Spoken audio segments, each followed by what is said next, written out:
Ignite, sparked by BBB, where conversations are taking place to change the future. So welcome to the Better Business Bureau, everybody. So got a couple staff and a couple guests, and I appreciate you coming. There's supposed to be 2 more people.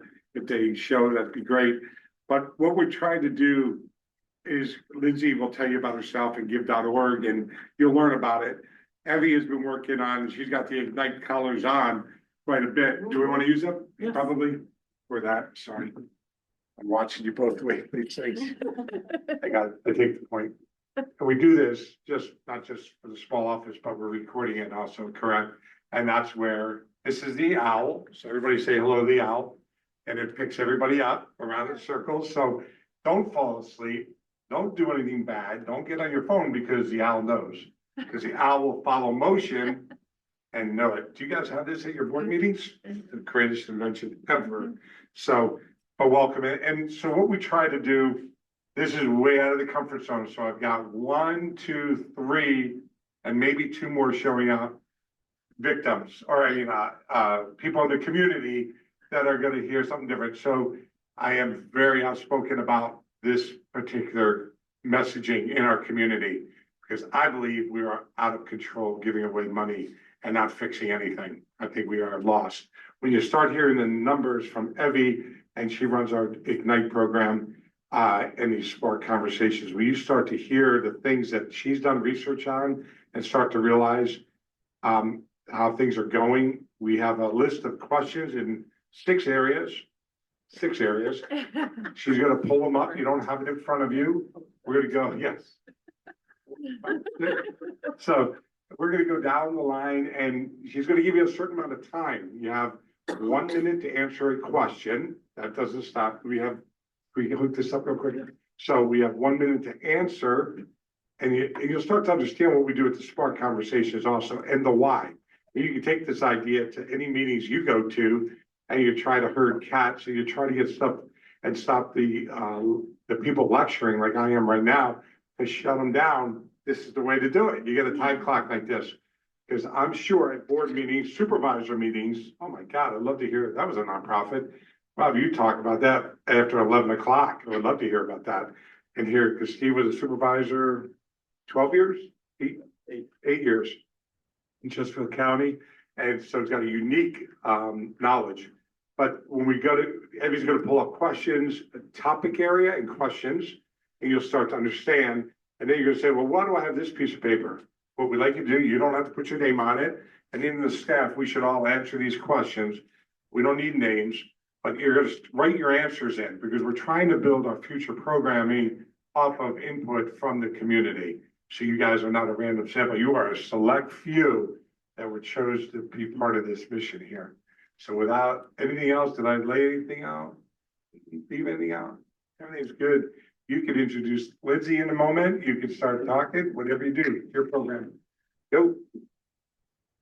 So I'll go ahead and introduce Lindsey. Lindsey is from give.org. She's gracious enough to give us her time twice now, 3 times technically. And once for our Spark conversation, another time doing this exact thing right here, although we're doing it a little differently this time. And so she's going to talk about really the give.org side and how they do go through their process of nonprofits, kind of like how we accredit businesses, they accredit nonprofits. And she's going to give you a little insight about that. Yeah. Just hold it there. There we go. Hold me on. There we go. Okay. Sorry. Hi everyone. I'm Lindsey, and thank you, Evie and Barry, for having me back. It's always fun to talk about nonprofits and see everyone in person. So I'm from give.org, or BBB Wise Giving Alliance. And we are the 501c3 kind of counterpart to the BBB. So we are technically a public charity ourselves. And we do exactly what Evie said. We evaluate charities mostly on the national level, but we also work with a good number of local BBBs to do their charity evaluation work as well. So we work with Richmond or Central Virginia, to do a lot of the charity evaluation here. And we essentially evaluate charities based on 20 standards of charity accountability right now. So it covers governance, fundraising practices, financial transparency, and measuring effectiveness, so organizational effectiveness. And we have our charities submit a boatload of information through a questionnaire portal, which we then analyze. We put together a report. We work with that charity to get the report as up to date as possible.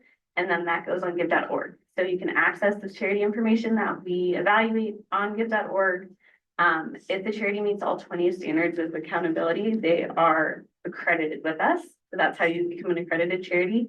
In order to use the seal and have the wonderful, BBB logo on your website and marketing materials, that comes from licensing the seal. So you have to be accredited first, and you can license the seal.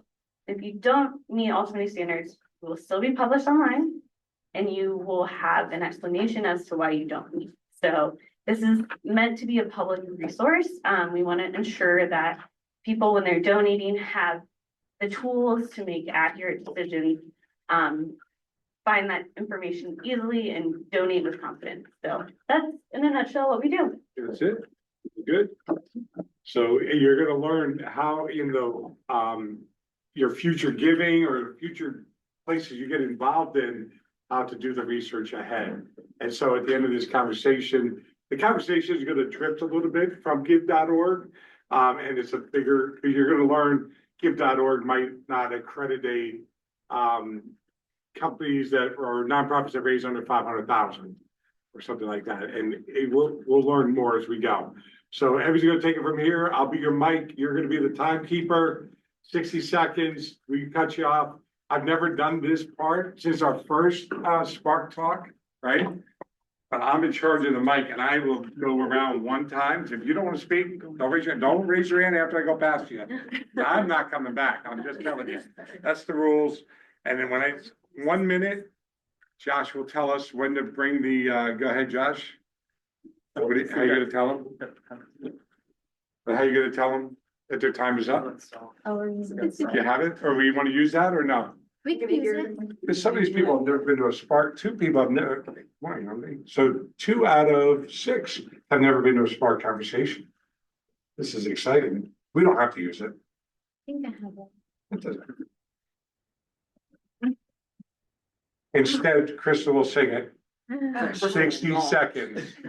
All right, we don't need it. You just tell me when it's up and I'll yank the mic. It'll be fine. You sure? I'm positive. I can absolutely promise you.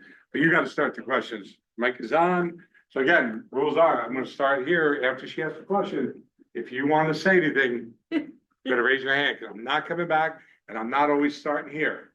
So you're not always on the hot seat. Go ahead, Evie. I'll ask the question from here this time. So Barry kind of did a rundown of the format. So the format is 60 seconds to respond to each question, and you're going to hear a little beep.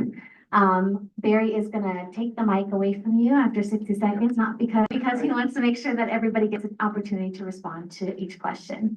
All right, perfect. And then we'll go ahead and get into them. So our first topic is the purpose of business expenses. Oh no, that's the last one. Well, this could be the premise. It's more of a premise. So if you want to go back to it real quick. So sorry, I threw this in on Evie. She didn't know what. Yeah, this morning. But to remind everybody, who's in the for-profit world?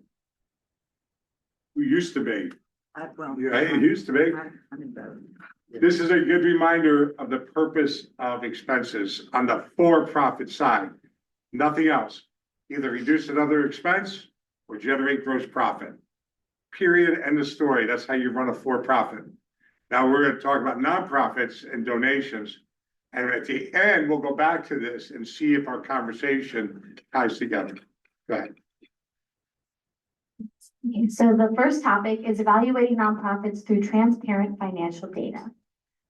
All right, how can donors and community members identify whether a nonprofit is being financially transparent or simply checking compliance boxes? You better take a stab at this one. Happy to get us started.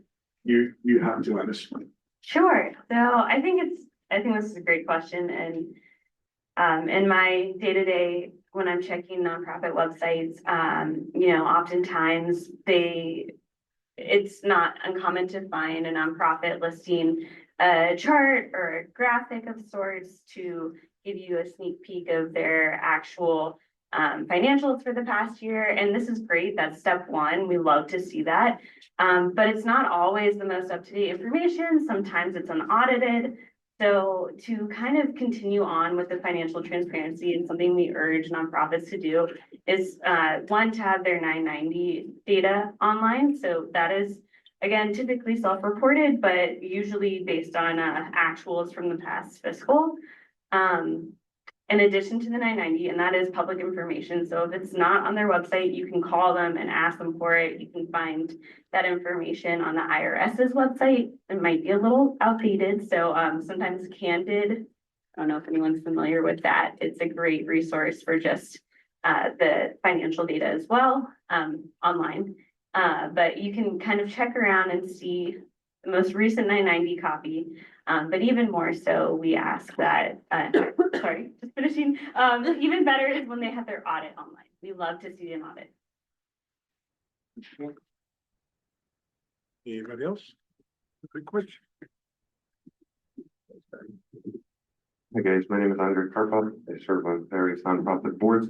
I'll go by just things that I've observed over years. And I'm not going to name any nonprofits, but some of them were past nonprofits. I think the great way to tell if the nonprofit is being transparent or not is to understand, first of all, the salary parities and expense parities that the executive directors and C-level people have compared to the people they hire. It can be very evident from the reports that are supposed to be shown at board meetings every quarter, at least. Statement of cash flows, obviously, and by the way, I'm not an accountant or very big financial guru, but like after a while, after you monitor it, you understand kind of like this doesn't make sense, or this does make sense.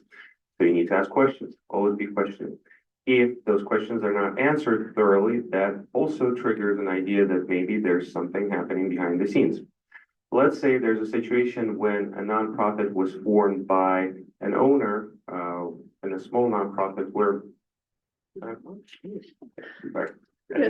but basically, yeah, those kind of things. You got it. Anybody else? And do like Congress. Give them Yeah. time. Should do this. I Next just want to question. share the story. That's all. What are the red flags in nonprofit financial reports that may signal mismanagement or inefficiency? Just a quick reminder, on the pieces of paper, write any input you want to put, because we're going to gather these, and these will be, again, your name doesn't have to be on it. So if you didn't finish your thought, put it on there. It'd be greatly Yeah, if there's any appreciated. thoughts you want to finish, or if there's an additional question that you want to Yeah. ask and you're wondering why was that question not asked, definitely write that one down as well. Important. Yeah. All right, so red flags.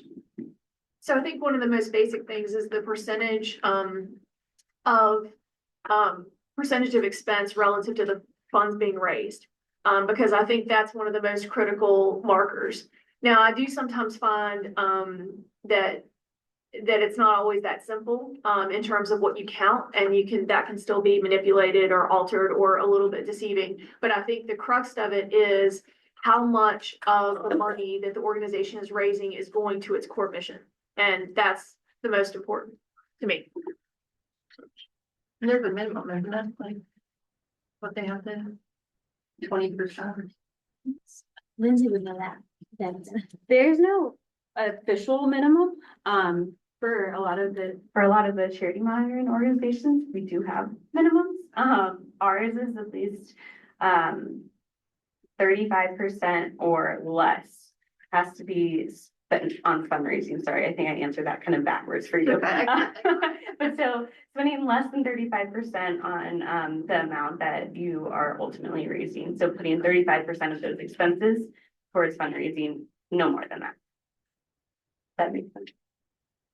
So my input on this is, so I run a nonprofit, right? And then, so we have a 990 every year. And salary, yeah, I get a big chunk of that percentage wise, and it's less than 20%. But, and then the staff, you see personnel, and our staff has a unique job. They don't go out in the public and really do things. They handle inbound calls, inbound emails, and they're overwhelmed, and that's how they handle it. And then we have other people that work on retention and sharing the outreach of our mission out in the public. So we have a hard one to balance and try to evaluate. I will tell you on these small nonprofits, this is what I look at. I set up a nonprofit because somebody in my family died of fentanyl. Okay, I want to know, okay, if I brought in $100,000 on the golf tournament and all that, where did the money go? I am not an expert. I'm the director of the nonprofit. I am in no way an expert on giving mental health advice and or insight. And I don't know anything unless I get an MBA or get trained in some form or fashion. Just because I lost somebody does not make me an expert. And that will get into more of the questions that you're going to see.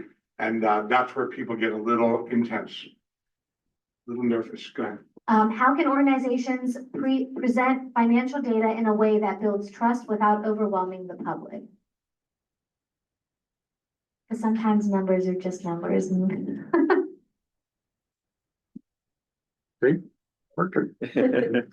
I'll be brief this time. So first of all, guys, start right where you're supposed to publish your data there. Oftentimes it's not published, it's outdated. That's another kind of a red flag in my personal experience when you're starting to ask the nonprofit executive, how much and what and when and all of that. Another thing that I've noticed, this is very common in nonprofit chapters of 501c6s, so to say, where only one person has access to all of the funds, their bank account, through financial auditing statements, they know the actual accountant, the auditor. So again, you need to request that. And if they're like, no, I've been doing this for a while, I know how to do this, I don't want you guys to screw it up. And that's distrust. That's also a red flag. And usually, again, psychologically, you can tell if something is wrong going on. Good point. Anybody else? So how do we do it here, right? We talk about the BBB. I know the financials. The general manager knows the financials. We share with our staff. They can see the financials probably every half a year. Because it's overwhelming. If you give people the numbers every single month, it becomes overwhelming. It's a little bit about where the question is coming from. And I think with Wounded Warriors, I think it was, everybody's been trained now to go to that. What is the personnel cost? What are the expenses personnel wise? And they're not looking at the mission, whether or not that was a mistake or not, and that person was getting paid too much. I have no idea. But again, if they had to hire somebody for that job, and that's what it took to hire, and the person was an excellent president or executive director, got paid $600,000 out of 20 million, I guess it may be worth it. Or you have to evaluate as a shareholder that's not worth it. And that's the emotion that people, it gets overwhelming versus what is the purpose, going back to Paige's, what is the purpose and what are they doing to execute and holding people accountable? How can donors and stakeholders assess whether a nonprofit's funds are truly advancing its mission and not just sustaining its operations? So what I really like to look at is to see in the most recent financials, whether it's 990 or the audit, how much it's coming in and how much it's really being spent on programs. So going directly to those program expenses. You can look at that ratio wise. It's always not the most helpful. Again, there's different circumstances. If it's a new nonprofit, they might need to spend more on fundraising to get their name out there. But generally, I think that's a really helpful place to start. How much are we spending on our expenses? Program expenses. I think the baby's learning. When you talking, that baby's learning, man. This is how kids learn. I'm educated. Come on. So I think when I became chairman of Fort Union Military Academy, one of the things I tried to do was to without saying this sometimes to the faculty, was that we needed to run it like a business, right? That even though we were a nonprofit, we needed to run it like a business. We needed to think about business terms. And so one of those is KPIs, or key performance indicators. One of the challenges is that nonprofit by nonprofit, your KPIs might be very difficult, right? How do you truly measure whether or not you've made an impact on mental health, right? I can count the number of kids I graduate, I can count the number of kids I baptize, I can count certain things, right? But I think the key thing, if you really care about an organization, is to push them to have these KPIs that they believe are the right indicators of success, And then to watch those metrics, because I think those have to come from the organization, because the organization should be the expert, to your point, Right. and should understand what they can be tracking, because sometimes, you can't track success simply. Culture, right? You can't measure the culture. Excellent feedback, and you stole some of the ideas I had. That's great. I would say another thing is impact report. Nobody wants to do it. It's like blood work every year. And sometimes you have a very outdated one and it's not very visual, very easy to read. Sometimes it's very overblown and it's like a, doctorate. So nobody's going to read it. So I think having a clear, concise impact report with simple visuals, so you don't have to be a data analyst to read it, is important. Another thing is some specific areas of a location. So I do nonprofit technology consulting, and I talk to customers and they say, we don't have money for technology. So it's not about technology per se, it's about the question, we live in the 21st century where AI is breathing on the back of our neck, and you have allocated $5,000 for technology, making $3 million in revenue every year. So where's everything else going? Just asking, nothing more. So we are not a nonprofit, but we work with nonprofits, and a lot of times they try to put our feet to the fire and certain things that they can't always collect. Like there was like, hey, we want report cards. I'm like, you guys can't even get them. Like we can't. So it's like, we're always in a kind of a squeeze, like trying to figure out, okay, what data is relevant to our nonprofit partners? Like can we do? And one of the things we should do is kind of giving them the raw data so they can interpret it and present it the way they want to, instead of creating a report for them. So that's what we should do. But sometimes the data people want is not always something that's tangible, or because of FERPA, not always something you can collect. Yes, nonprofit people. Are you going backwards? What about government, Steve? How can you just go back to that question? Can government, what do you think? Did you struggle with that? You didn't come out of the for-profit world, you're a business guy. Firefighter, then you become a supervisor of a big budget. Joe Casey was here last week and did a great job describing the 25 departments he runs, 3.2 billion or something budget, and 13,000 employees. And Steve's one of the 8 that brought Joe in, correct? Yeah, you did a great job. You got the best in the state probably. But how does the government answer that question? Do you think they do? What do you think about it behind closed doors? That's put you on the spot. We were good. With government loves to spend money. I think you have to look at your core mission. Are you keeping the people safe? Are you educating the children? And are you keeping the low tax rate? Yeah, right. You gotta spend money, you gotta make more money to do all these things, but you gotta keep the rate low. Big misconception is Chesterfield County or no government has any money. It's the people's money. You're spending the people's money, and you should always ask, are we spending it wisely on programs that benefit those citizens? Or are we spending it because we want to spend it? Good point. Everyone, different. Maybe gift.org's gotta start doing government, huh? When you get back from maternity leave. So we'll move on to the second topic. Everybody got a lot of notes for topic 1? I hope. Everybody's like, look at that blank piece of paper. No. No. All right, topic 2, understanding the difference between emotional appeals and real solutions. How can donors distinguish between compelling storytelling and evidence-based programming?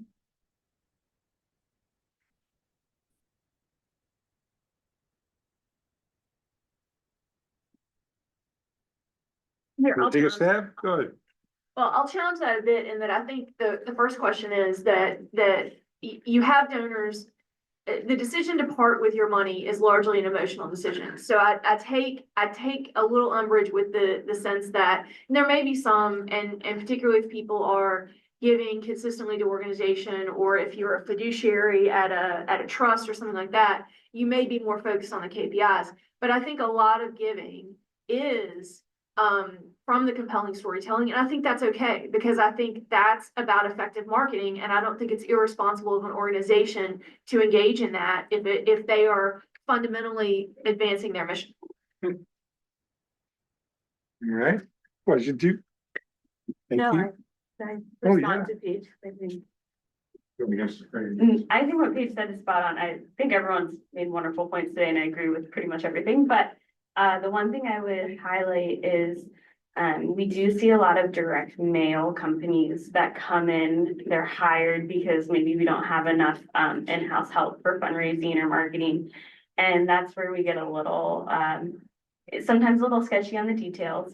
So I would, and it's really hard as a donor to tell, are you getting something from a direct mail company or from the nonprofit itself? And has it been reviewed if it's coming from a direct mail company by the nonprofit? So if anything sticks out as an egregious kind of fact or, kind of, you just can't believe it, question it. It might not be true. So that's just something I'd keep in mind.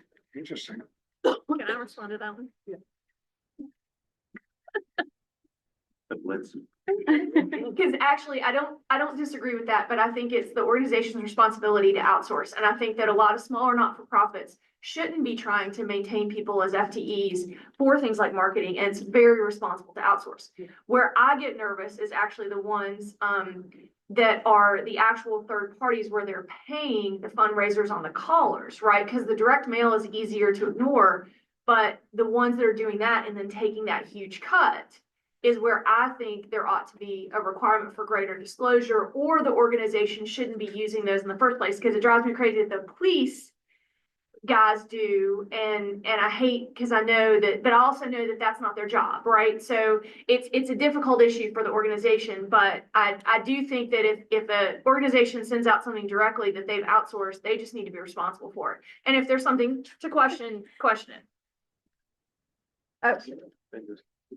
I think also this kind of brings in a way the topic of technology and social media marketing. Like, a lot of nonprofits don't put a lot of emphasis in social media marketing, and some overblow it. They kind of have too much hype going on, especially this is evident in very, very small one-man shop nonprofits where they have sort of an advisory board that's there sometimes when you need it to, or it's not there when you actually need it.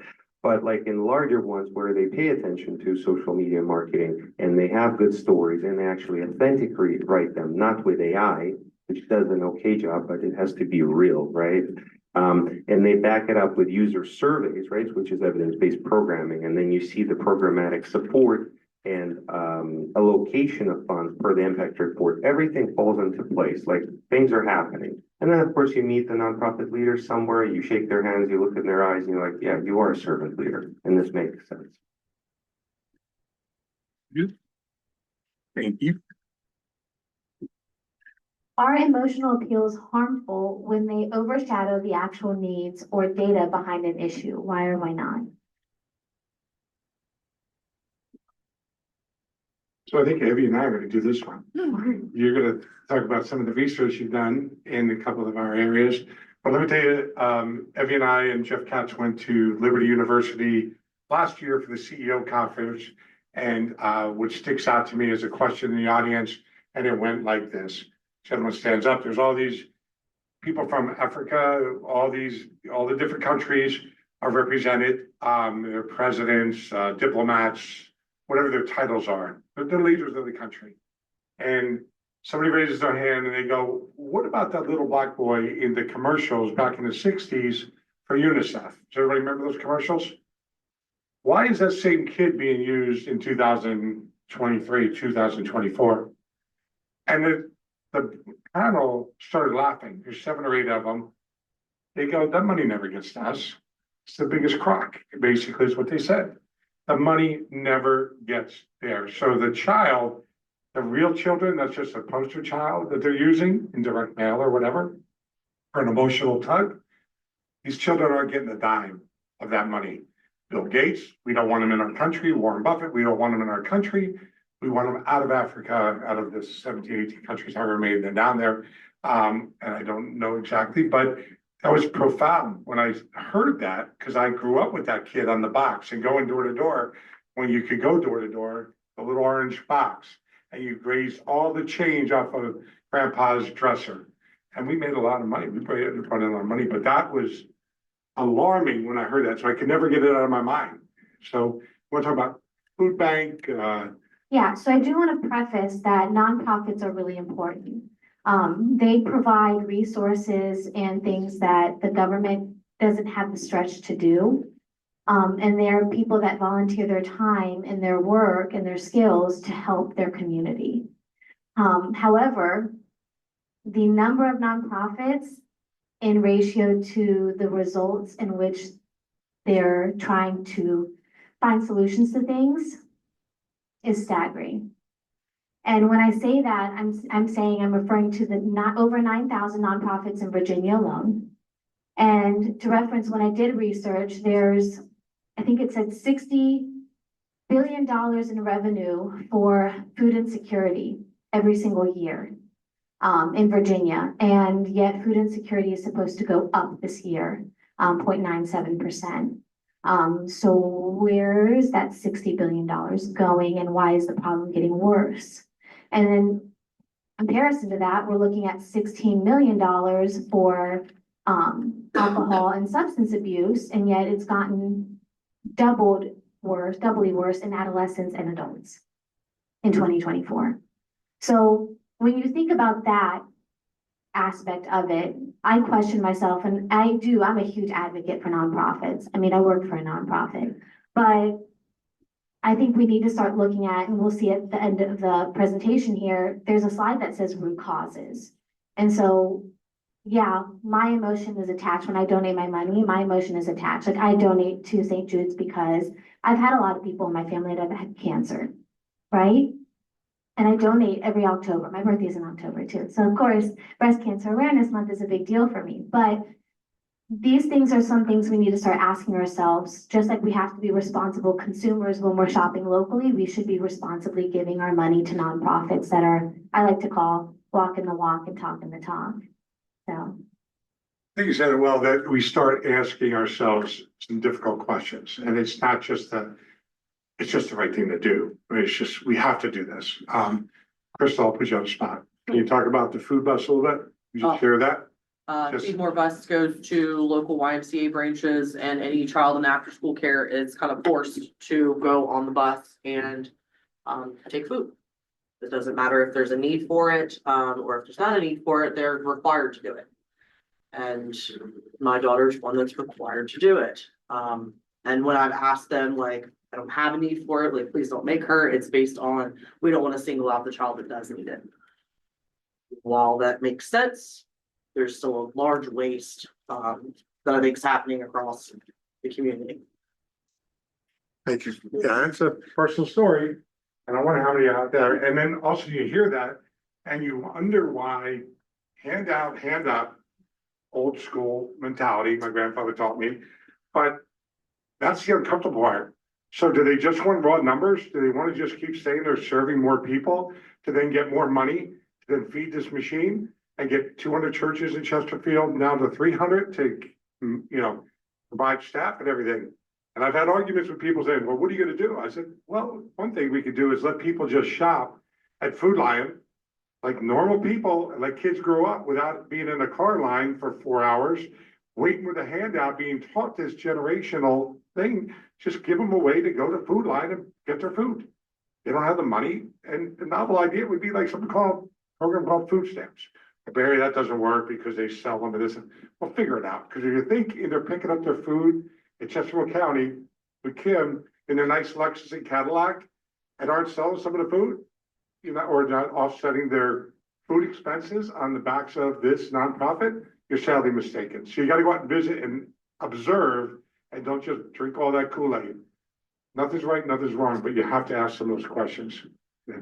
And of course, they're not going to be perfect, and there's things that people don't know. I mean, if toddler cancer research was privately funded up until 2018. It wasn't until 2018 that the government stepped in and actually started funding toddler cancer research. So I'm alive because of private funding from like St. Jude's and things like that. But we also don't know, like, St. Jude's actually doesn't take every cancer kid. You have to have a specific cancer that they're doing research on, or they don't know about things they're doing with me. Like, I'm an adult, but they're tracking. I've been tracked by St. Jude's my whole life, even though I wasn't treated there. Like, this watch is because they're tracking survivors. So there's other things like that that they're not disclosing, I think would be beneficial. But yeah, there's that emotional part of it, and they always put the cute kid who's dying, and they don't always put like. I don't hey, watch those survivors. commercials because they make me cry. Yeah, and it's not always the reality of what's going on, but it's what sells.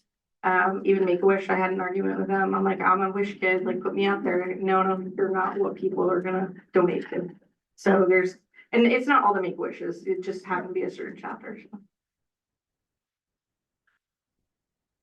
And also, in terms of how much is asked, so, sometimes nonprofits ask too little, sometimes they ask too much in terms of donations or it's through grants. And I think the challenge there is because again, they're asking, the implication is that you have to be specific, you have to have sort of a funding plan or a project plan in place. And that constrains a lot of things, and usually it backfires at people. If we don't have enough for programmatic support, we gotta let go of our employees. I've seen that quite a lot happen. I think that's wrong, because humans are most important.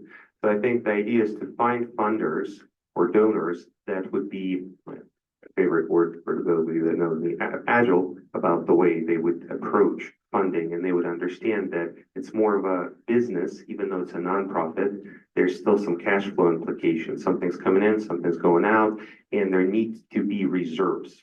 Needs to be healthy financial backbone. So from that perspective, then it's easy to request the money that you need and have some excess. The trick is you have to be transparent about all of this money so that then there are no questions if they ask again. That's really it.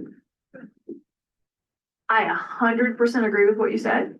The tension though is if you have those healthy reserves, then when you're looking at these questions from the first section of are you meeting your mission and what percentage is actually going towards the mission, then if as I say, you raise 10% a year to replace the buildings, if you own the buildings, or to fund your endowment to make sure that your mission is basically bulletproof, then you've now arguably diluted, or you have to, because I completely understand the value of transparency and I'm very much in favor of transparency, but transparency can be challenging because there can be complex issues like that then you're trying to explain to various people, which it's not that they don't warrant the explanation, but usually the people who are asking frankly aren't the ones who are giving. So it can be annoying. It can frankly be annoying. But so anyway, I don't know that that's a completely fair comment because I agree with you wholeheartedly. And unfortunately, a lot of organizations, particularly on the grant side, have gotten uber specific and they put a lot of strings on the money and you're contorting yourself to get in the boxes. Good point. The grants we haven't talked about. Yeah, it's a good point. I'm gonna go, did you have anything else you wanna say, Barry? No? Okay. Josh, No. What responsibility do nonprofits have to balance emotion with transparency when fundraising or promoting their mission? So you guys kind of touch base on this a little bit. UNICEF is a good point. The emotion. Sorry, I love psychology, but we got to be appreciative of every single donor. Like I donate and support different causes, and I never neglect even $5, 10, 15, 20. People give more, right? People give thousands, like to St. Jude's, millions. Just because I can't give $1 million to St. Jude's, that doesn't make me a worse donor if I can give them 25. And that's something that the emotional intelligence is needed on the C-level nonprofit executives that run these nonprofits. They need to recognize them. Obviously, if it's a large nonprofit, it becomes challenging to do it personally, but you need to put some motivation tools in place. You need to write some good stories to thank these people. You need to keep a relationship with them through CRMs. But I think that's the challenge. It's a big one what does the Better Business Bureau do? Anybody that works at the BBB, what do we do? What's our responsibility what do we do when we raise money and how we have our hand out and how we get very little? We get really nothing. We only get our funds through accreditation, right? But yet, what do we do for the marketplace? Build trust between consumers and businesses, open up lines of communication when they're having deficiency there. Try to make sure people have trust and honesty within the marketplace. So we work for every consumer. It's massive, 12 years and above, start buying stuff. We handle so much incoming information that's coming in to somebody who's hurt over here, they believe, and the people over here have to hear it. And we do this bounce back and forth and get funded zero by these people that we're trying to help. Nobody sees. The best one is Dean, everybody knows Dean Francis, ERC. He's accredited. He came here a couple of times. He helped the BBB get ERC funds. And Dean's big deal was, I'm going to give money back, $100 to nonprofits. 3 times he's in our office, giving it for free. And I'm saying, hey, we're a nonprofit. Why don't you name us the beneficiary one day?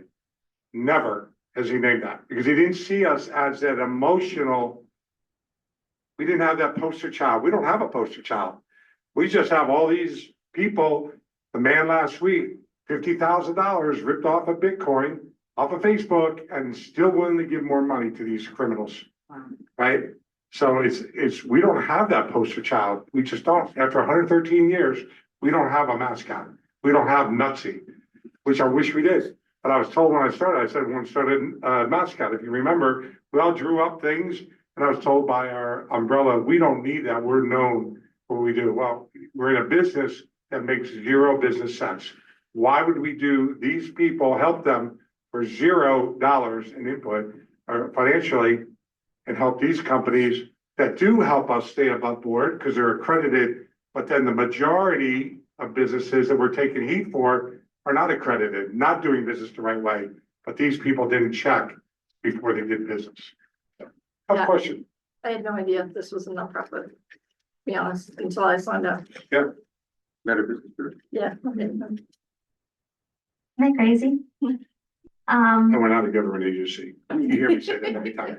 That's my disclaimer. We are not the government. When a cause is driven by emotion, how does the individual or organization establish credibility?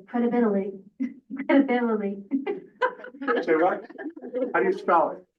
Spell it out. Come on.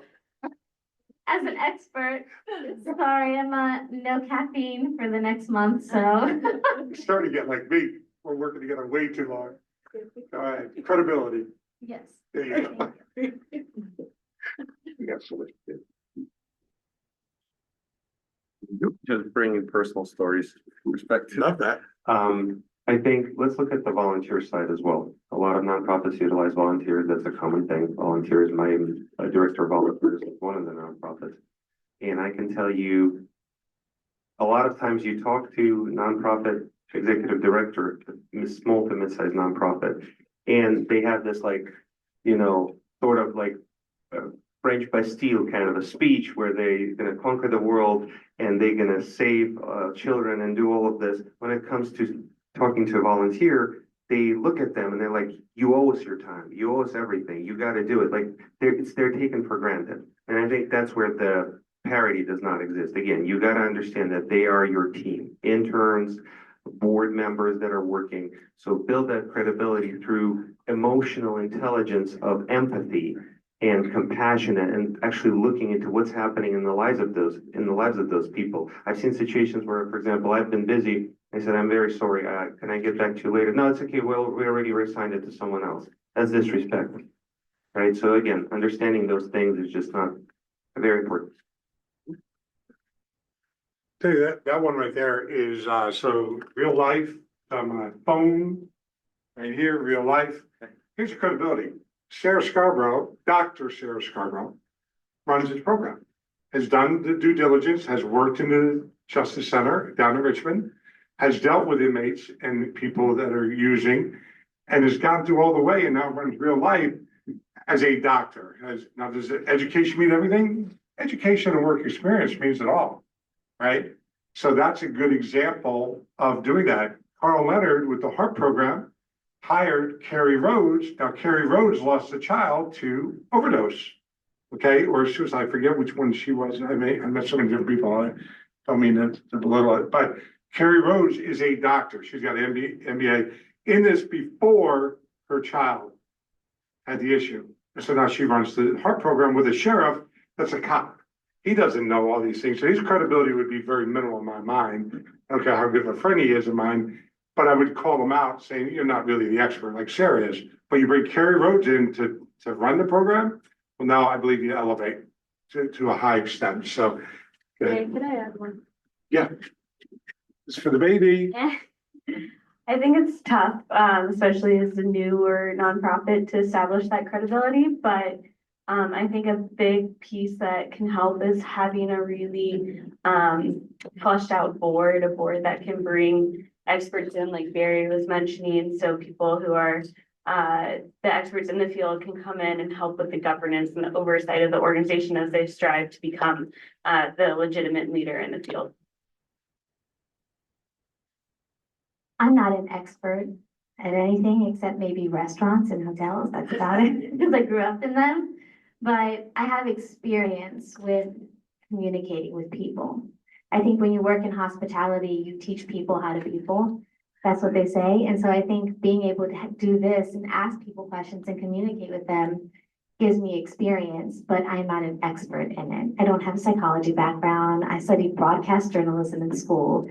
That's my expertise, is asking questions, and that's about it. And then collecting that information and doing it and presenting it to people in a way that they can understand it. Just to kind of piggyback, one of the things that I see now, and I won't join a board, is because of the financial obligation. And I am kind of, it's a turnoff to me, right? Like, oh, okay, if you don't raise $4,000, it has to come out of your pocket. And I'm like, well, I'm here to help. Well, forget it. I don't want to help you. Like, you know what I mean? Like that kind of, it's such a weird dynamic and too much pressure for someone who's volunteering, to help. So, yeah, that's kind of, I think it's not that I've lost respect for those nonprofits, but I kind of steer away from being a board. But I'm like, no, volunteer. Been asked to be on the Y board and things like that. No, I'm good. I just don't have the financial to back. I have expertise. If you want that, I'm totally in, but I can't pull $4,000 out of my bank account. It's not there. Sorry, go ahead. I'll touch on that one because it's one of the things that, as a board chairman, when I'm selecting people, it's an issue. And one of the reasons it's an issue, frustratingly, is because particularly, again, grants, sometimes other donors will expect that your board is going to lead by participation. So if you don't have 100% participation financially, they won't even consider you. And so one of the things that, and when you think about board members, you'll hear the 3 W's: work, wealth, and wisdom, things like that. But I would just, I understand your point, which is completely valid. I would just say be sympathetic to the position that organizations are in, because one of the situations is, as I've tried in organizations I've had influence over, is to not allow that to be a barrier. You can only make those exceptions, so to speak, certain times and say, oh, you've only got to do $10 just so you can check that box and everybody else will leave it out. If you do that too many times, then you're not meeting the goals and you're compromising the overall organization. And it's very frustrating. It's frustrating on both sides. I think what really helps in that process, and again, oftentimes nonprofit teams together with the board and with the actual working staff, they overlook the framework of their organization or the structure. Sometimes they become too hierarchical. I have seen that in chapters, right? There's like VPs and all of that, like VP of this, VP of that, director of this, director of that.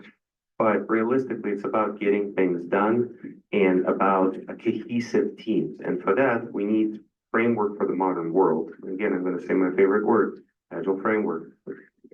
Gives trust to people, gives courage, gives transparency, which we all want from a nonprofit, gives passion, creativity, and accountability. And a lot of nonprofits are not aware of that. So if anybody is interested, we'd love to talk to you about it. Thank you. Louise? All right. Measuring actual impact versus organizational growth. Does a growing nonprofit automatically mean greater impact? Why or why not? I'll take this one. This one's easy. It depends on the mission. If your mission is, for instance, a school where you're trying to serve more, then yes, growth by definition is greater impact. If your mission is something else, say to reduce poverty or food insecurity, then, growing may not be actually achieving it, to your point earlier on the food banks, because you may not be actually reaching the people you need to reach. So it depends. So, observing nonprofits, I think, it depends on who's at the helm. I've seen nonprofits expand really quickly, thinking that, oh, they're gonna triple their money in a year because they've opened up 3 more locations, not realizing they have to build the relationships up first before they can even collect any funds. So I think like, growing on a realistic plan and a realistic timeline, yes, maybe. I think it's all about, who's the captain of the ship and what the plan is in place. Go ahead.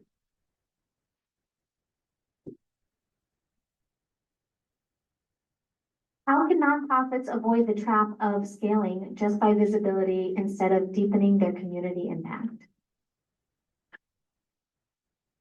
This is happening every day because of social media.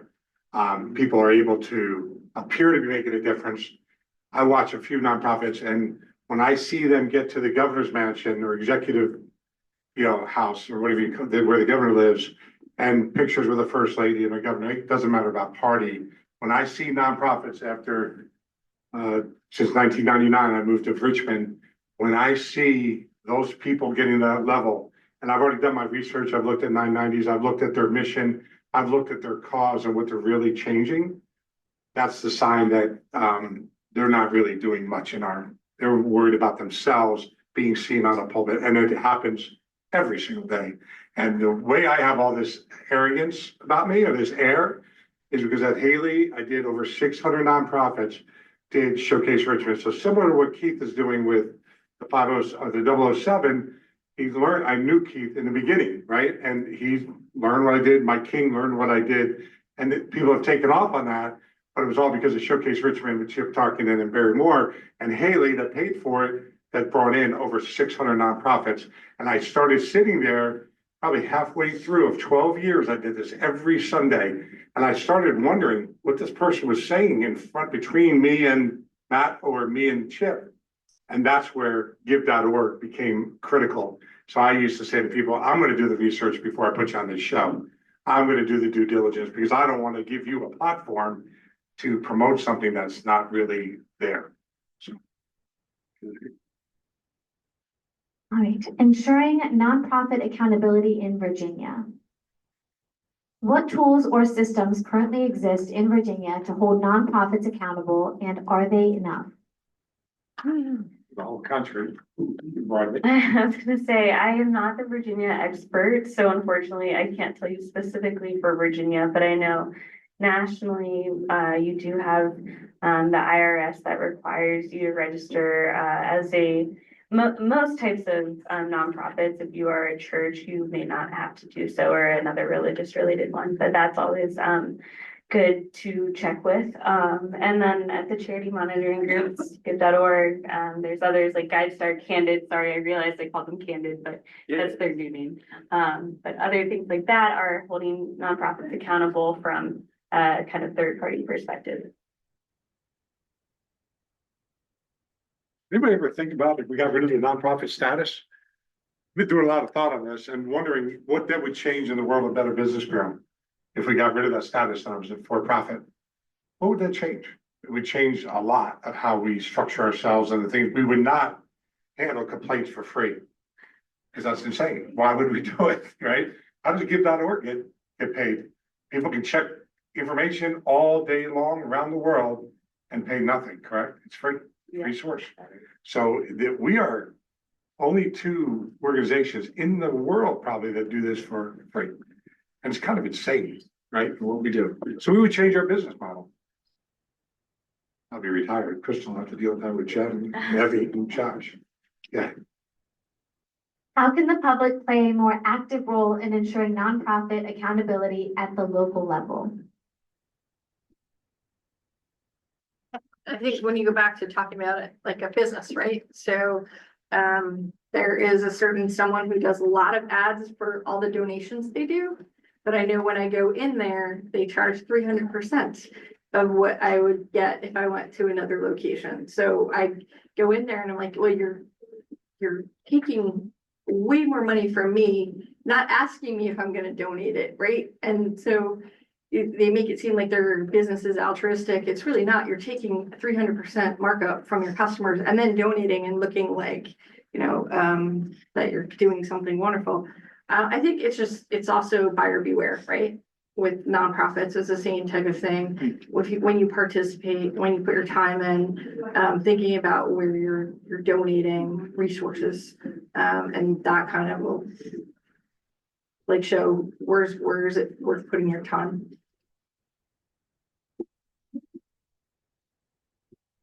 The example you just alluded to is fascinating to me because as I understand it, it's somewhat of a generational thing and it drives me crazy. And there's another major stock company that falls in the same thing where basically they're telling you that they're overcharging you. That's the difference. They're telling you that they're overcharging you to then be able to meet this mission, which is completely fascinating to me. And I have convinced myself that I'm just a dinosaur, and that's why it's counterintuitive to me. But you see it, and I see it in our organization where certain groups of people would rather pay for an overpriced sweatshirt to feel like they got something out of it than they would to just give the money and take it off their taxes, right? Now, I'm a control freak, admittedly, so I, of course, want control of where that's going, and it's part of what drove me crazy about Amazon's change on their whole charity platform, where they stopped saying, we're going to let you pick your charity, and we're going to pick it for you, because then it became their way to socially engineer. So, but I think that issue... Okay, I think that issue is actually one that has perplexed me as we have tried to capture a younger generation who is, I'm sorry for those of you who are younger, they're lazy. They would rather pay more and let somebody else do it than take the responsibility for themselves. And it baffles me, but I don't know. I think that is actually something that nonprofits have to be aware of and counter and address to not lose that whole generation before they get smart enough to figure it out. We had a guy on our board, when I was on this board, bonfire funds. Brian, Right, so bonfire funds would sell t-shirts, right, overpriced t-shirts for a nonprofit. I could charge whatever I wanted, and you ordered a t-shirt. And I remember Shaka with Shaka, we had a contest and we were selling these shirts, and I'll never forget all the teams. And we were selling these t-shirts way over, $20 for a $3 t-shirt. But again, that raised more money than if we went around and talked about the cause. Right. The t-shirt didn't do anything for us. Just sold t-shirts because we were pressured to sell t-shirts. But it's also advertising, Yeah. right? So there's some of that that's very valid. And in fact, High Point University, which gets great marks, by the way, Mhm. and Nito Quinlan is fantastic. I'm sorry you had the mic, but We never allowed this. it was a great, We're making us stretch. it was a great, he had a mantra where he would give out t-shirts and then or maybe he said, you just had to be a student wearing a t-shirt at the airport and they would run these things around, right? But his theory was he is advertising, right? Because he's now forced them to be standing in this high traffic area, effectively advertising. So there's some of it that makes perfect sense. Yeah. There's truly some of it that makes perfect sense, but it is, it's a problem beyond that, because I'm all for the t-shirt. I'm all for that kind of stuff. But as I say, some of these other models are fascinating to me, but it is very prevalent. I think also just asking a simple question, are you donating for the sake of offwriting your taxes, or are you donating to support the nonprofit mission? And the amount doesn't matter, even though it does sometimes. Just kind of, you can feel like, what is the real cost? Like for me, animal causes are important. So I want to donate as much as I can and hopefully one day be able to afford to build a whole animal shelter. That's the whole objective of my business. But then again, also the constituents we serve. So at a local level, are we engaging with exactly enough different constituents? Are we making sure that we're accessible, equitable to everyone? Or are we just handpicking somehow, which could be a form of reverse segregation or racism? Again, things like that happen. So making sure that everybody has access to it, that there's no prejudice or anything like that. Well, I'm gonna tell a personal story from Lisa Schaffner, and she's no longer with me, or any of us, to tell you. She doesn't want me to tell the story. So Lisa and I did a lot of events together, like you did with Kat, right? I mean, it's some people in this town, Greg McQuaid, Wayne Cobble, they're just always there. So Lisa and I did Fetch a Cure. I'll never forget this. She was the MC, I'm the sponsor. We all have our dogs. And it's for dog cancer, right? So she gets up on the stage, she comes back down, she gets back up on the stage, comes back down, and was raising money. Each time was raising money, selling things and all that. She came down, Mary Lou and I were sitting there with her, and she goes, "You got to get me a drink." Started laughing. I said, "Of course. What's wrong?" She goes, "I can't stand this. I'm raising more money, to your point, with these dogs for cancer, and at UNOS, human beings are dying for organ transplants, and I can't raise $10,000, right?" And she was sickened by it, and she loved the dogs. There's no reason why you can't love dogs, but that's the emotional draw versus here's real life. The dog owners are dying because they don't have a heart transplant, right? And I'll never forget that. I'll share that story. She's not mad at me. You don't know her, she's deceased, but she's one of my best friends, and she would never be mad that I share that because this speaks exactly to what she was thinking. And it's eye-opening when you hear that. For such a celebrity, I say it, it means nothing. She says it, also people listen, right?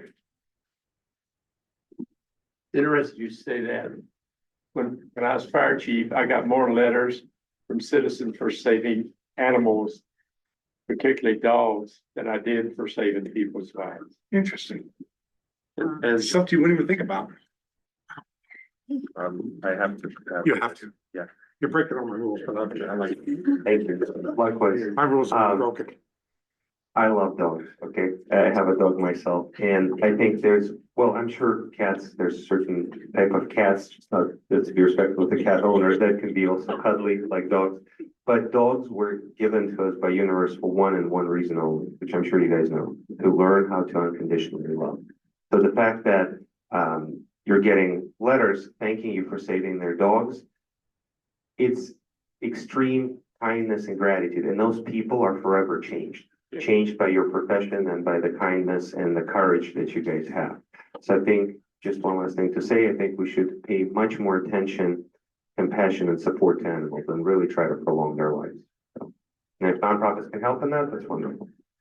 I'm finally gonna say something. Oh, right. I'm like, what's wrong with you? Sit down. I'm Deborah, and I am president of the Cap Simons Foundation. And one of the things that Cap Simons lived for 25 years as being a wonderful media person was all the cat and dog welfare organizations around here. We just did the dog jog for the SPCA to help support them. So our foundation is relatively new. So I'm not saying a lot because I'm listening to the things that you're saying. We just started in July.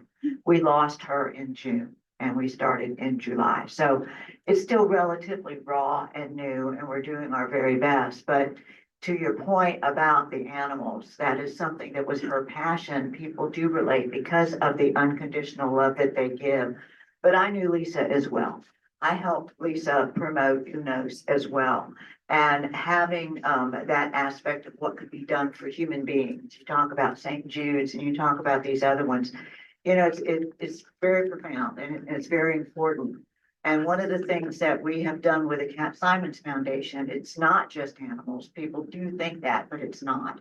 We also work with mental health. We work with Jill to end the stigma, and we work with veterans, and we do other things too.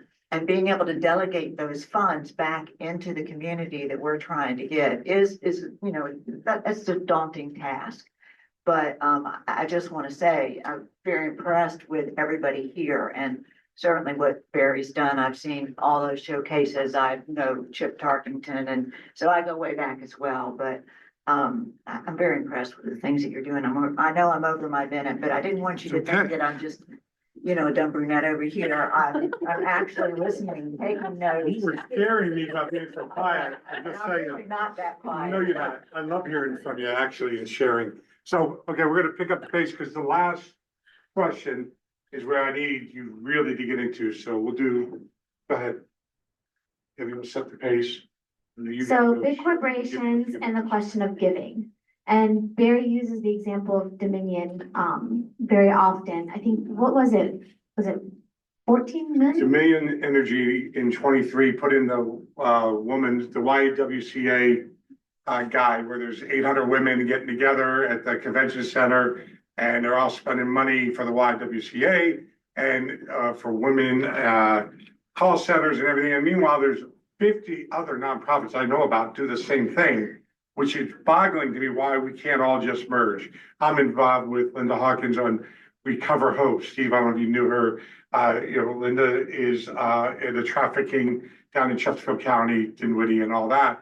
And I'm like, Linda, can you please just merge with Bonnie Price, with all these other nonprofits? Can you just merge? Why is the YWCA raising millions to do a call center to help battered women when y'all doing it? Why can't we all just get together? And it's all ego. It's all ego. If you said to me, Barry, you got to merge because they know what they're doing better, would I step down in a heartbeat? The problem is they're not as smart as I am, so I'm not stepping down. Right? Do I get a second on that one at least? So anyway, joking, but inside joke. So when we look at the things, these nonprofits that could commingle and could be together, how much better could we do and really solve the fentanyl crisis? The fentanyl crisis, in no way, with all the money being raised, 200,000 here, golf tournament, 300,000 here, it's just disgusting in my mind that we're raising this money and fentanyl deaths are going off the charts. Chris, Chris from the DEA was here a year ago. We talked about fentanyl and the true fix to all this is mental health. Carl Leonard, I think you alluded to it, or somebody did the last couple of days. Carl Leonard says again, mental health is why people go to the drugs. It is what it is. One thing propels, whether it's economics, housing, no family unit, whatever it is. So that's leading us into, after this. So instead of asking you all to respond to this question verbally, because I don't see that much writing going on, I actually want you guys to look at this spot right here and kind of respond to it in the best, take what you see here and respond to it the best way you can, based off of your experience, based off of what you've seen and witnessed, and really think about big corporations and how they give and what that process looks like and what your opinion would be if you had a say in that. Yeah, why I was talking. The reason was the YWA's and the board, Dominion Energy's got 2 seats on my board, so they're my boss, so they're gonna see my video. They claimed in 23, they gave $43 million to our communities in nonprofit giving. 43 million. I raise my hand and say, we got $5 grand. We're doing all this, handling all their complaints. They get a lot of complaints, not valid, but we get brain trauma. 43 million, that's a utility. What if they just reduced their rates and didn't give away $43 million? Why do they give so much away? What are they controlling in our community that they shouldn't be controlling? They're the utility company. We have no choice to do. I don't understand that as a citizen, right? Or what about anybody that makes under $40,000 a year gets free electricity with that 43 million? Could that impact houses better? Because I grew up in a house without electricity on, plumbing turned off, and gas turned off. It sucks. And no food. So I got them all. I hit all of them. The trifecta, right? And it would have made a difference if the power company in 1972 wouldn't have turned off our electricity and said, we're going to keep it on. Because there's nothing more humiliating. Forget that what it does to the house. Nothing more humiliating than the kids walking by, seeing lights off. Or you can't take a shower because you have no water. So that was in the 70s. Go ahead. So lower prices to support. Gosh. I got one more video. You guys can laugh at this thing too. We're Oh, trying yeah. to have fun. So when it comes to giving Gotcha. back, where should the focus be? Lower prices to support everyday consumers, increase wages to better support their workforce, donate to nonprofits often viewed as an expected or strategic obligation.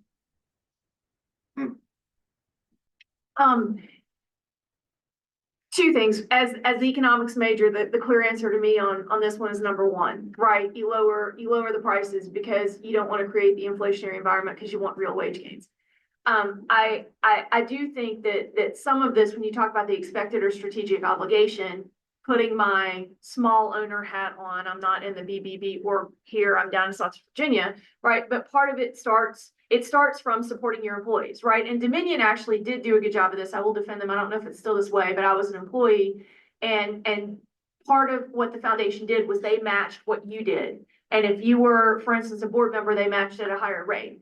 So part of it was originally a way to support their employees, because you will get that, and I will get that. I will have because it might be whoever did St. Jude or whoever wants the kids in the backpacks or whatever, they're coming to me every single time. So you almost start this to have a way to deal with it and make it fair, so to speak. I do think it's fantastic when corporations can reward service hours, though I don't think that's the point, right? So I think that most of the time they support it in that way by giving to the organization, and you can argue about whether or not it's better to give to the organization or give money to the employee for doing it. I think reasonable people could disagree, but I think there's no question that the answer is number one, but I do understand number three, right? Because that is what happens, and it happens whether or not it's at a corporate level or it happens whether or not you guys are all here and somebody's kid is selling Girl Scout cookies. You feel a pressure to participate. You feel a pressure to support. And if that's going to happen, do you build it in? Because otherwise, those employers are having to say no because they've lowered their prices so much that they don't have the ability to do it. So I think that one's a complicated question. They do that option too. As a former Girl Scout, that thing is a racket now. I used to have to go door to door on my skateboard. So, I mean, for me, I think it's number two, because I think quality of life, right? If you're at home and you're barely getting by, I have no interest in donating. If I have a kid, I'm trying to get through college or something like that. So for me, rising tide, right? If you give back to your employees, give them the option, make their lives better. I mean, the ratio of CEO to worker salary difference right now is absurd. And I think right now in this environment, if you had asked me in the 80s where people are the IBM generation, I would have said, lower prices or maybe donate. But in this time period with the wages the way that they are, I think we need to give back to people. If there's nobody with money, who's going to buy things, right? Let alone who's going to donate. So that's kind of my stance on that. I think treating our workforce is better is important. You may know what the new, what is it, median or what low income is now in Virginia? What wage? Whatever. Somebody asked me that the other day. What is it? I said, whatever I pay myself. Yeah, there you go. I like that answer. I thought it was around 30,000. I said to the guy, he goes, "Where have you been?" I guess that's 30 years ago. Do you know it's 93,000 now? Put into that number. That's the majority of Virginia. 93,000 for a family of four. It's low income. Wow. Shocking, right? That's pretty much 70–80% of the workplace. So anyway. All right, so we're gonna get down to before Lindsay's got to go to a conference call. Okay. But Lindsay, we're gonna give her time. We won't see her until after the babies. And the next event, the baby will be here in the bassinet. Yes, exactly. General babysit. Very He unique loves now. baby. I'm not babysitting. But, sorry, did Do you want to sum up anything or anything we missed that we should have talked about? No, I think this was honestly probably my favorite conversation yet. I think everyone had wonderful things to bring to light about, everyone's experience in working in being on the board or volunteering with nonprofits. And it's been really helpful to hear from my perspective too, because we are an organization that is constantly reevaluating our work and how we judge nonprofits and what we can put out there for donors and nonprofits both to be a better resource. And so hearing all the perspectives has just been so extremely helpful. And I have to say, I honestly think I agreed with everything that came out of everyone's mouth. So this was really informative. And I hope that if anyone has questions for me, I'm sorry that I do have to run. But my name is Lindsey Doherty, and I am at give.org, and I would be more than happy to connect on LinkedIn, talk on the phone, maybe come back in when I'm back from maternity leave and meet in person. But it's truly been a pleasure, so thank you. And thanks, Barry. Yeah, so the CEO of give.org is retired. How long has Art been there? He's been with us 20 years? 20 years. 20 years. So that CEO, he's gotten us where we are today, is leaving this week. And this is why she's got to do this call with him on the way out, but they have a new CEO. And so it'll be interesting taking this video from all of you and the input and sharing with the new CEO and the new board of directors and your notes, because I think it's impactful. Yeah, because I think that, good job. I didn't even see that.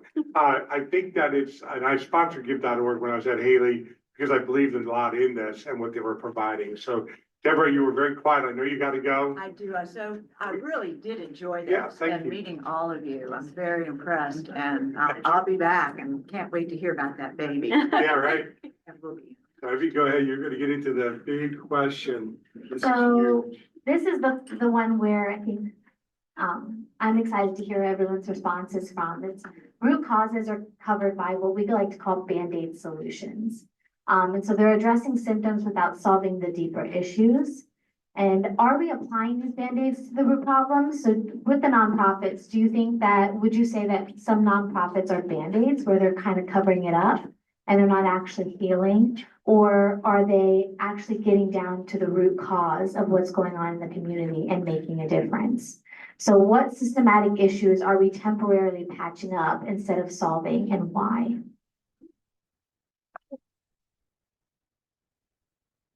I'm sorry. I think sometimes that we're band-aiding it, but I also think there's so many variables. That there's going to be things, I started looking as an educator. We are packing kids into schools, right? So there's less opportunity, right? If you were a kid in a school that had 300 students, you had a better chance of getting a football team, and then if something was going wrong, your coach would be likely to catch it. Now, if you're a kid in a school that has like 1,000 to 3,000 kids, your opportunity to connect with someone and get mentored, and then you grow up as an adult and then you have issues. So I think like you could go all the way down to that level of where things are going, trying to look at the root causes. But I think there are some nonprofits that are digging deep and really trying to look at things from the holistic perspective. Then there's the ones that are superficial.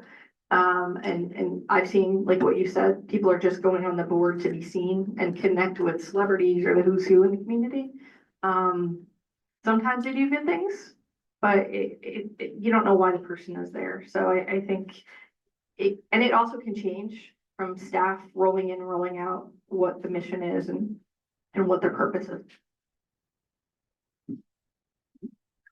I think you hit on what I was gonna say at the end, which is it's about what the mission is, right? And Barry and I were talking about this in a side conversation with lunch somebody the other day, but sometimes you're there to teach somebody to fish or to solve the root cause problem, and sometimes you're designed to be the temporary solution, right? Even if there are multiple organizations, for instance, that are trying to solve domestic violence, right? There might be some whose mission is trying to get at the root systemic causes of that, better financial education for the women, better preparation, all these other kind of things. But you still need that organization that has the shelter open 24/7 or that is getting those emergency calls. And they're not always the same organization. So I think the key is for the organization to know what role it's serving and what its mission is, and then be true to that. But I don't think it's fair. I don't think it's fair to accuse all organizations of just being a Band-Aid, because sometimes they're meant to be the Band-Aid, and that's okay because we need the Band-Aids, hopefully to a lesser degree over time, but we're always going to need the Band-Aids. So I grew up in Harrisonburg, Virginia, which, just to keep in mind, Harrisonburg, Virginia is a growing town, but it's growing with 50+ communities. It's not growing with that many people that are actually coming in to join the workforce in the area. So I grew up in a home right down the street from Harrisonburg High School, which is one of the biggest schools in Harrisonburg. And the biggest issue for years, all the way through me being in high school, was that the school was too small. They started putting up trailers right outside in the parking lot to fit in all the kids. In addition to a nursery inside the school that had a year-long waiting list. their solution to that was to build another high school right behind my father's restaurant and put a nursery in that one. So why are we putting nurseries in high schools and not teaching these students how important it is to be safe? How dire it is when you make the decision, because it is a decision to bring life into this world, that you're sacrificing quite a bit. But instead we're putting nurseries in high schools.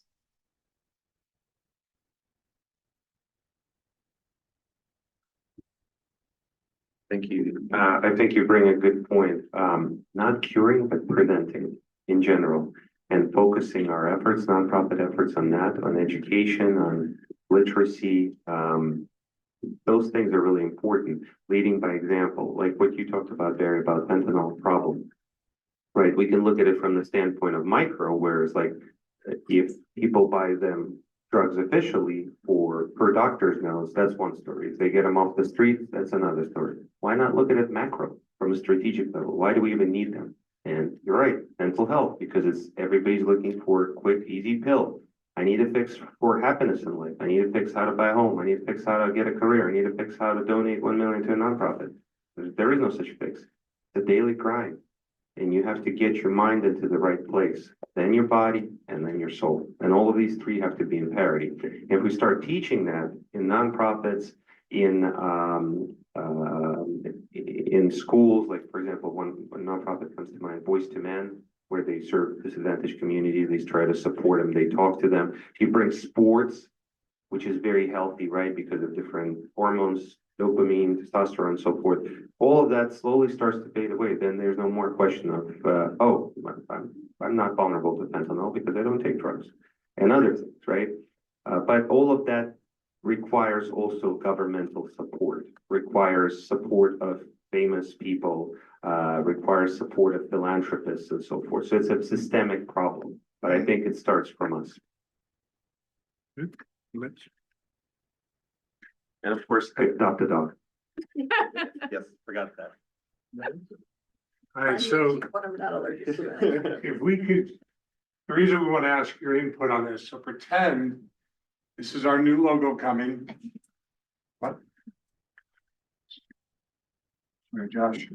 Anyway, picture a tree. Evie's did the first version, and they have second, and now we're going to a third version.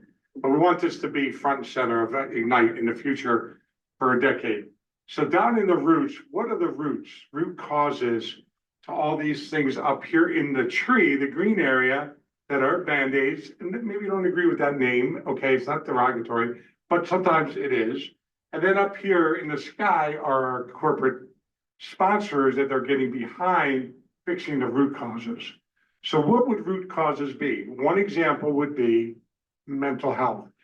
Get even deeper with the root, it's family structure is gone. That could be a statement from a lot of people, definitely for me. God is gone, right? Or our nation, you know, one nation under God. We don't do that anymore, right? We've lost that. Those are root causes. What else would be root causes in your mind?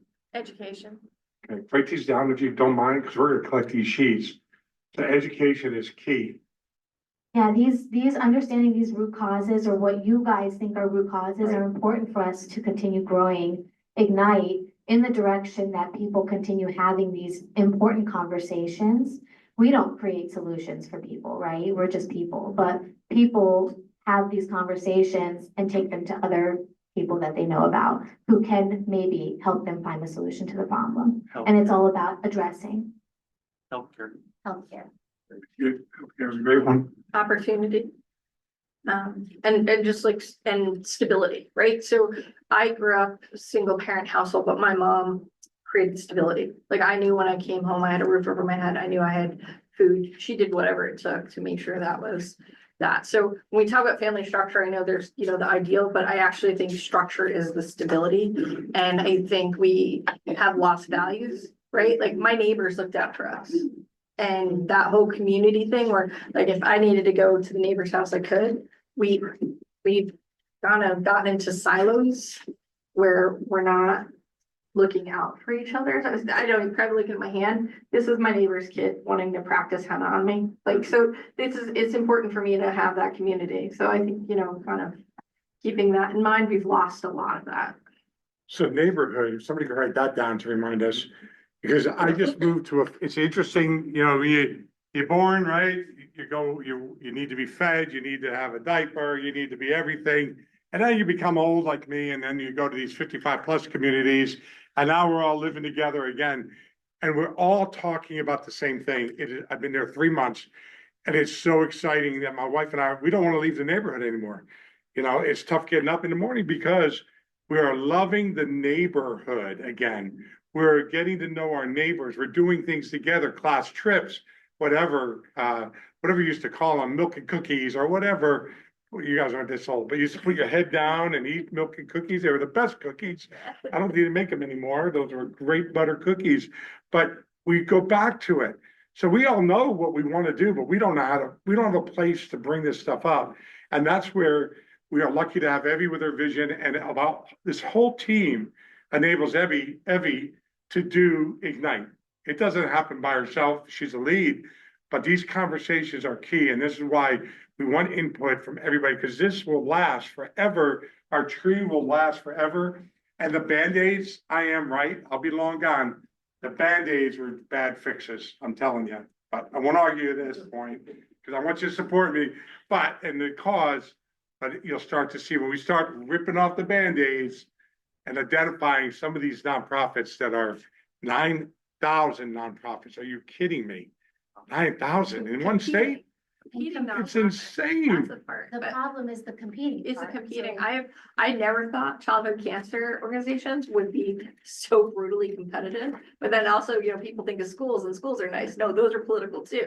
So like, I think, the What's collaboration. the one, not ask, but it's the attorney and his ex-wife, they started it. I got the story this past summer. It's amazing what you learn a decade later. The wife was on the board of the Children's Hospital. And one day she was on the board, right? So it goes back to the board. What is she looking for? She decided to start, it's not ask, it's one of them though. It's not the Honor lemonade one. Heroes. What is it? Honor Heroes. Exactly. Very good. And Mom and dad, right? They were part of Ask, and then they started the competition and they blew out. Right. And for me, it's like, Why? for someone who's working with cancer kids, it's Right. like either us or them. And I'm like, they're all cancer kids, and that puts me as a business person in a really awkward. Who do you choose, right? Yeah. I liked everything you said. The only thing I would clarify and maybe optimize for the modern times that we live in, that you're aware, with so much dynamic pace of things, the word stability is really, unfortunately, as much as we would want it, it's just not something that is there anymore. So teaching entrepreneurship, I think that's one of the grassroots things from early age.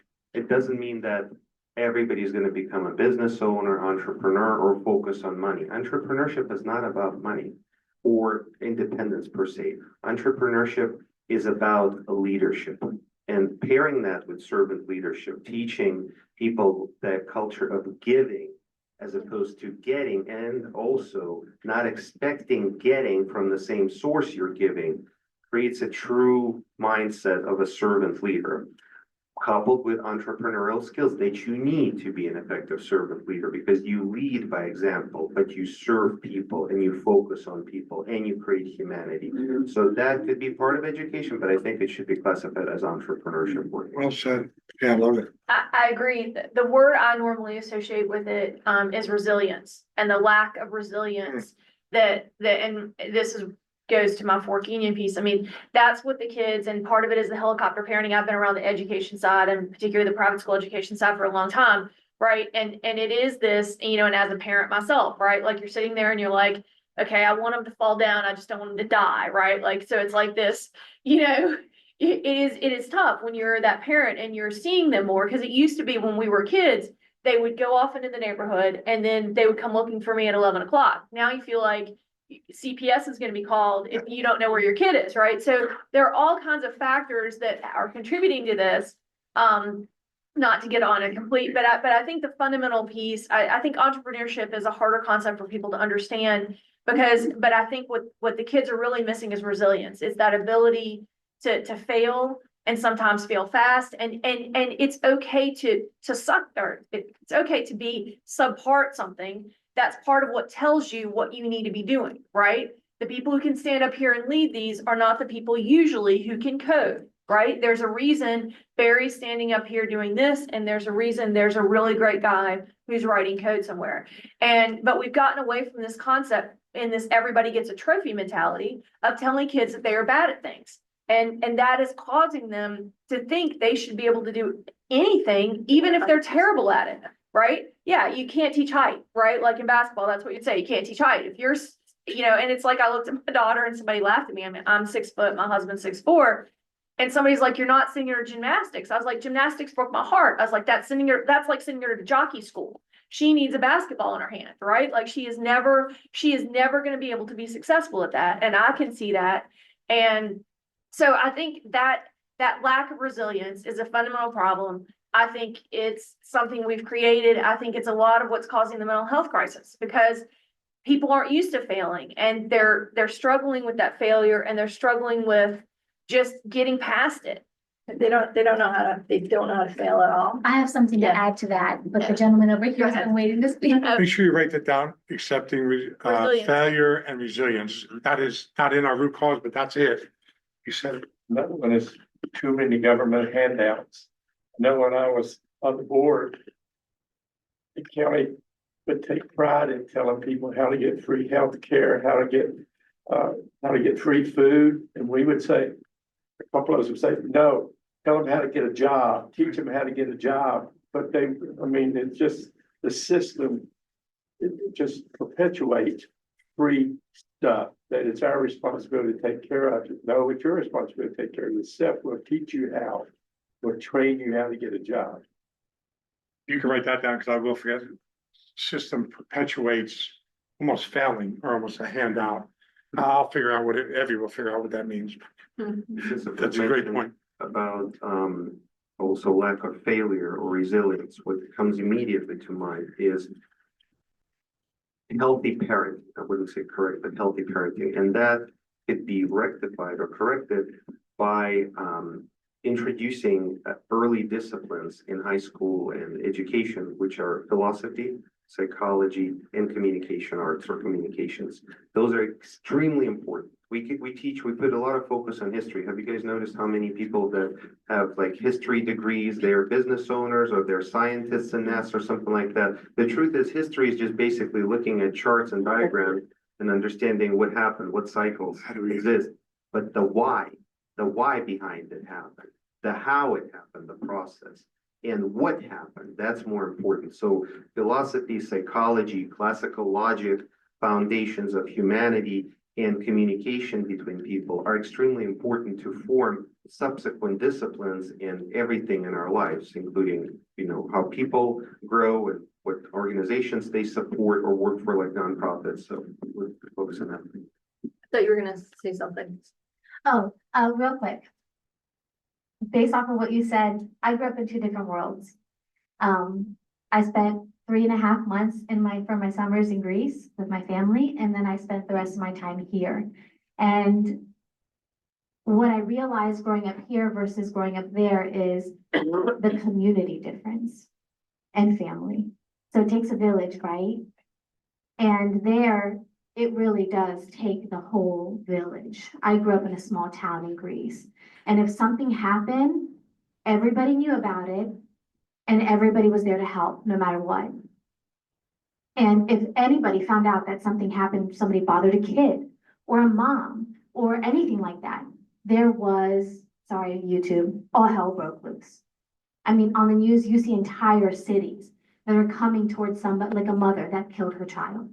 You don't hear about that stuff in Greece. Here, we look at the news and we say, oh, that's so sad. We dissociate from reality. We dissociate from that emotional connection. People matter, animals matter, but it's all about community. And that's why we've conveniently changed the word sympathy to empathy. Not a lot of people can tell the difference or understand. Empathy is basically a modern enterprise way of calling sympathy or compassion just kind of settling it down and saying, yeah, I get it. I'm sorry your mom died. Yeah, life goes on. Do you even understand what you said? Do you even understand what happened? And it takes, of course, a loss, it takes a community, it takes support and teaching people how to grieve, but at the same way to plan their journey ahead. All of these things, in my humble opinion, nothing more. Modern, Western psychology doesn't really address. It's just doping you with that endless therapeutic pill, which is not really addressing the root cause and not bringing you to foundations, which if you knew, you would understand how to deal with the problem yourself. And you wouldn't get into the fentanyl trap. And I do agree the distinction between just history and going to the psychology and things like that. There were things I did in school, and then when I got out of school and I realized I had to manage people, I had a greater respect for psychology and some of those things. At the same time, one of the things I will say as a business owner and around a lot of people that I think is part of the crisis is this sense that everything has to be at that educational level, as opposed to getting back to again, sort of to my point about what somebody's good at, it might not even be doctor versus lawyer or coder versus marketing person. It might be tradesperson versus not, right? And this is one of the things that I think is causing, particularly among that generation, certain demographics, a complete disenfranchisement, because the messaging is, you need to be doing these things, and if you're not good at these things, what you're contributing isn't good. We need to understand and respect and appreciate the contribution that everybody makes. I mean, I'll take Steve as an example. Most people run from the fire, they don't run to it, right? I need him to be there. I might not be the one you want running into the fire, right? But what he's doing, whether or not he's taken certain classes or not, is just as important as what I do. And I think that one of the things that we've lost as we've tried to elevate certain things and make them accessible is we have unintentionally sent a message that certain other components of society don't have as much value. And I think that's a huge problem. And we're seeing the outcome of that problem, because we're seeing this pressure that you are a failure if you go to trade school, or you're a failure if you want to be a mechanic, and you are a failure if you don't do these things, or hospitality, right? Like, you may not need a 4-year degree and you might be fantastic at it, right? And whether or not, and I'm a firm believer on the entrepreneurship model, but just in general, I'm a firm believer you can be successful and you can be monetarily successful or fulfilled or all those other things, no matter what you're doing. Right? Because it's all about the choices you make within that. And it doesn't, and for a lot of people, the economics on college don't work anymore. So I want us to be a little careful about setting up a structure that that does not reflect the fact that we need all these different groups and we need them to all be appreciated for those skills. My father came to the States from Greece when he was 16 years old. And his formal education stopped there. But he's one of the smartest men that I know. He's a very successful businessman. I mean, learned English, came from nothing. His dad handed him a $20 bill at the airport at 16 years old and said, "That's the last bit of money you're going to see from me. From now on, you're sending us money." And now he's a successful businessman, and he taught us the same thing, where every dollar comes from. Work ethic. Anything that we learn because we watch and experience it all the time. I didn't get formal education in hospitality or managing a restaurant. Does that mean I want to do it? No. Do I know about it? Yes. But that's why I'm here and my sister's there. But this is what people need. It's here in the States, it's all about status. It's always about status. It's keeping up with the Joneses, right? Why does that matter? When do you stop comparing how other people value what you do versus how you just are happy and value what you do?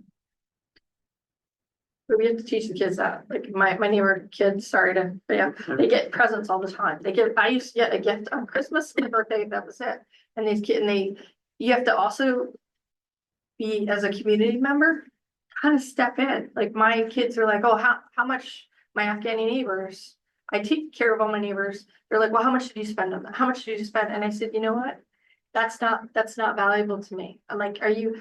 And the 4-year-old, I'm like, "Do you have a good heart?" And we sit and we'll have these conversations. "Do you have a good heart?" And we'll, oh yeah, I think I do.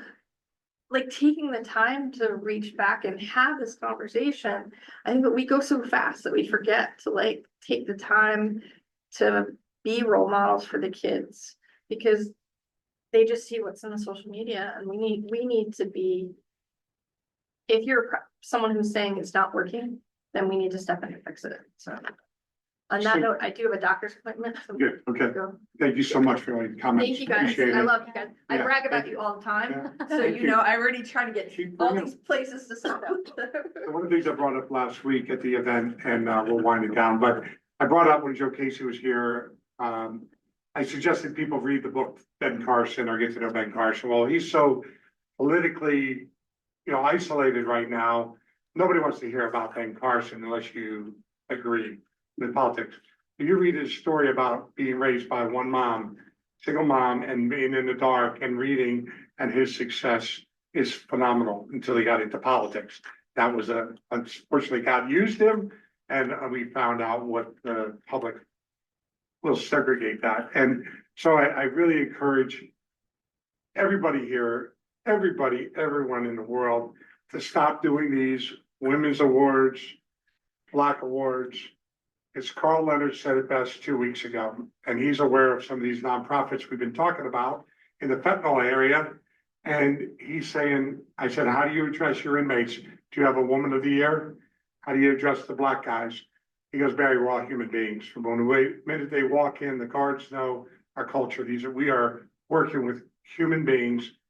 They might say white or Black, I'm not saying that, but they do not recognize people other than you're bad, you're good, you've done the bad thing, you did a great thing. That's how they recognize them as human beings. So I think in the root causes, this goes on. I had somebody that really knows a thing about growing up Black, and I won't say who he is, but he's here locally. And he tried to explain to me 15 years ago, he goes, you don't understand what we benefit by keeping us all separated. Black here, white here, men, women, you don't understand the money that's being made by doing that. This is all set up. And, when we go back to, we could talk slavery, 1619, Vincent Tucker's on our board. We talk about the slave ship coming over. Wonderful. We could talk about Greek, Russia, Ireland. I mean, we all came from bad times. It's called history. We don't want to ever go back that far. We all are focused on what the media is trying to get us to focus on. And the healing is understanding it's happened and it can happen again unless we change things. So anyway, it's the one thing I did learn, and Steve did it well. He ran for office and did the one thing right. He won. I did the one thing I ran and I lost. But your point about education. So in 2015 is when I remember John Klein, and here I am running a Republican primary, and we're talking about, you've been to all these meetings, these are all your supporters also, they supported me, and he talked about, we got to stop with the college degrees, we got to stop. And so I went on and and talked to the public to try to get votes, and said, stop saying we don't need the education, we just don't need the 4-year degree, we need a trade degree or a 2-year applied science degree, because the old car mechanics, DJ was an old car mechanic. When he grew up, and all the mechanics I grew up with, my uncles, they were grease monkeys. They were the guys in the backyard, always dirty. You say that now, everybody's like, oh my God, that's so racist or whatever. And it's not, it's just who the history was.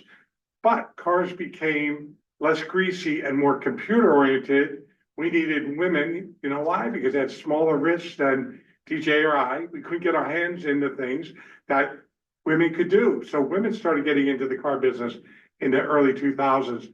And we required people to get a degree in applied science, 2-year degree. So car mechanics are not backyard mechanics anymore with intuition, because that's what they used to be, listening. They used to tune something. Days are over. I talked to a guy complaining in New Jersey about his GMC. 2 computers have gone down. I said, it could probably be a 3rd computer. One's telling the other one to the other one until it gets to the end root cause. Imagine that. So anyway, those are some parting thoughts, but anyway, good. You good? Can't wait to see this video. Share the video. Barry, I appreciate all this input. This is very valuable because I think it's very progressive, at least in my opinion, including everyone and looking at people, just as humans, with of course animals in focus, but that's just my touch.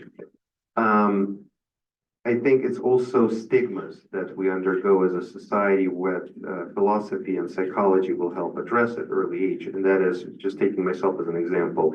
I had a time when I come from European culture, so I like dressing in ties. That doesn't mean I'm a salesman or I'm selling you something. That's just the way I dress. But I had stigmatism when I came to different places and people looked at me like, nobody else is doing this, you're doing this. So if I were to go the path of validation, I'm inappropriately dressed in this type of a setting, I would have a mental problem because that would definitely influence who I am. But what you have to do is you have to come to accord with yourself and ask yourself why you're doing that. Using the same analogy, I came to an understanding over time working and serving in nonprofits and still being on many boards that nonprofit professionals don't have to grind and live in poverty. This is a big, huge misconception. They do more than for-profit professionals, and they should be cherished. They should be appreciated, and we should have parity in a good way, westernized, sort of Sweden type social parity in nonprofits, if you will, where, not only the executive director is making all the money and everybody else is sort of putting the coal in the chimney. That shouldn't be the case. That's where the accountability should come in. But the idea that if you want to make more money or if you want to be successful or live a good life or have a stable family, you need to not work in a nonprofit, that's baloney. That's not right. And that's something that we should teach kids from early age, that if you have a heart for saving mammals and you want to work in Greenpeace, you can still and should make good amount of money. And not because it's Greenpeace and it's large and it has a lot of funding, but because you could work in a different type of a nonprofit and philanthropic organizations, community foundations, single donors, and in general, cash allocation within a nonprofit should be focused foremost on people. Because without people, there's no way to run a mission. Without being personally contempt, there's no way to give back and serve others. Because I have empty pockets. How am I going to help you? I'm trying to save myself foremost, and that's a natural human thing. So I think understanding all these parallels is very important. But what you've described, what you've addressed is we need to go back. We need to look at history. We need to look at it from an objective perspective and not judge, classify, or do all kinds of things that are very populistic and divide us more and more moving forward. Let's wrap it up. All right, does anyone have any final thoughts they want to share? Any final questions? No, it's usually this quiet at the end. Thank you everyone for your participation, for all your input. It was amazing. I know I learned so much. I hope you all learned so much and you walk away and you talk about what you learned here. And the next time you come, which I hope you all do, you bring someone along with you. April 22nd will be our next Spark conversation. This was not a Spark conversation, but it will be our next Spark conversation, and that one is going to be involved with communication. And hopefully we're going to have Jeff Katz here that time, and he's going to help me facilitate things. All right, if you have any questions, please feel free. You can call me or email me. If you don't have my email, just stop by my office and I'll give you my card. Thank you. Ignite, sparked by BBB, where conversations are taking place to change the future.